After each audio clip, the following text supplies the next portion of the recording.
Superficial, যেটা চামড়াটা শুধু উঠে যাবে, সুপারফিশিয়াল। আর এটা হচ্ছে অনেক বড়, কেটে গেছে, সেলাই করতে হচ্ছে, এটা হচ্ছে মেজর ইনজুরি। ঠিক আছে, আরেকটা যেটা আছে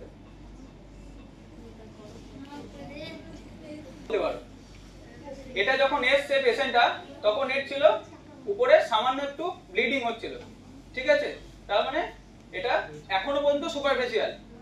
এরপরে যদি ইনফেকশন হয় বা রক্ত বন্ধ না হয়, এটা অপারেশনের দিকে যায়, তখন কি বলা হবে ওটাকে? কোথায় চলে যাচ্ছে? মেজরে চলে যাচ্ছে। তাহলে এটা এখনো সুপারফিশিয়ালই থাকছে। ঠিক আছে, ড্রেসিং গ্লাভস, যেটা আমাদের সবারই দরকার। বাড়িতেও তোমরা রাখতে পারো, স্কুলে থাকে। এখন প্রত্যেকটা স্কুলেই ফার্স্ট এড বক্সের মধ্যে গ্লাভস রাখা হয়। খালি হাতে কেউ কাজ করে না। খালি হাতে করলে আমাদের কি হয়? ইনফেকশন চান্স বেশি। ইনফেকশন হলে কি আমাদের এই জায়গাটা খারাপ হয়ে যাবে, তখন আরো বড় কিছু নিয়ে আমাদেরকে ভাবতে হবে। তাহলে এটা কি হচ্ছে? আমাদের প্রথম দরকার কি হচ্ছে? গ্লাভস। তারপরে কি হবে? আমাদের ড্রেসিং। এবার ড্রেসিং করার জন্য আমার দুটো ছেলে লাগবে। কে আসবে?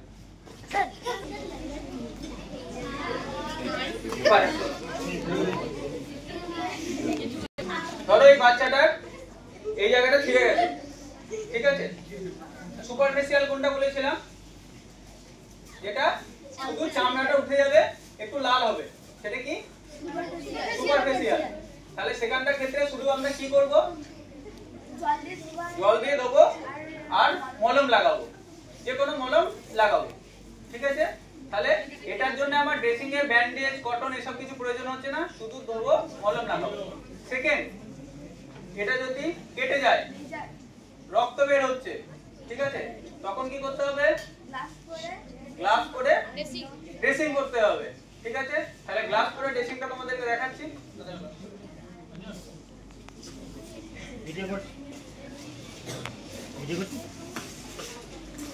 ঠিক আছে, প্রথমে এনএস দিয়ে ধুলে, ঠিক আছে, পাটাকে ভালো করে ধুতে হবে। ঠিক আছে, আমরা কি করলাম? পাটাকে ভালো করে ধুলাম। ঠিক আছে, তারপরে কাজ কি? বের হচ্ছে কিনা। যদি অ্যাক্টিভ ব্লাড সোর্স থাকে, মানে ব্লাড বের হচ্ছে, গড়ি গড়ি দেখছো ব্লাড বের হচ্ছে, একটু ভালোভাবে কেটেছে, তখন কি করতে হবে? তার একটা নিয়ম আছে। ব্লাড বন্ধ করার একটা বাড়িতে উপায় আছে। সেটা হচ্ছে কি? যেটা দিয়ে ব্লাড বের হচ্ছে সেই জায়গায় গজটা দিয়ে 10 মিনিট হাতটা প্রেসার দিয়ে রেখে দিতে হবে। কি করতে হবে? 10 মিনিট চেপে রেখে দিতে হবে।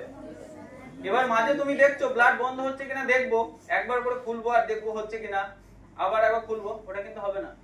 10 মিনিটই তোমাকে চেপে বন্ধ করে রাখতে হবে। কি করতে হবে?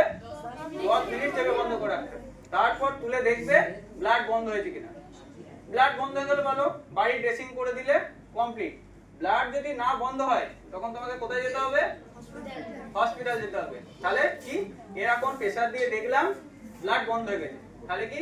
বাড়িতে নরমাল ড্রেসিং করব। কি করব? নরমাল ড্রেসিং করব। তাহলে এই জিনিসটার কি নাম? গজ পিস। এটার কি নাম? Normal slide. তাহলে এবার কি করব? এর মধ্যে যখন ব্লাড বন্ধ হয়ে গেল, আমরা কি করব? অয়েন্টমেন্ট লাগাবো। কি লাগাবো? অয়েন্টমেন্ট লাগাবো। তাহলে কি করতে হবে? এর এখানে মলমটা দিয়ে দিলাম, যে জায়গাটা হলো লাগালাম, কি করলাম? লাগিয়ে দিলাম। তারপরে কি করতে হবে? এর উপরে আবার কি করতে হবে? গজ পিস চাপা দিতে হবে। গজ পিস চাপা দিতে হবে।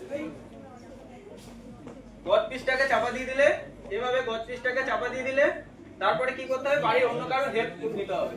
তুমি এদিকে এসো, পাটা ধরো। পাটা, এই পাটা এইভাবে ধরতে হবে। এদিকে বসো, ওদিকে এভাবে ধরতে হবে, পাটাকে তুলে রাখতে হবে। ঠিক আছে, তারপরে কি করতে হবে? ব্যান্ডেজ। ব্যান্ডেজ কিভাবে করতে হবে? ব্যান্ডেজ খুব জোরে করলে কি হয়? তুমি যদি টাইট করে করে ব্যান্ডেজ করো, ওর পায়ের নিচের দিকটা ব্লাড সার্কুলেশন বন্ধ হয়ে যাবে, টুর্নিকেট হয়ে যাবে। এটাও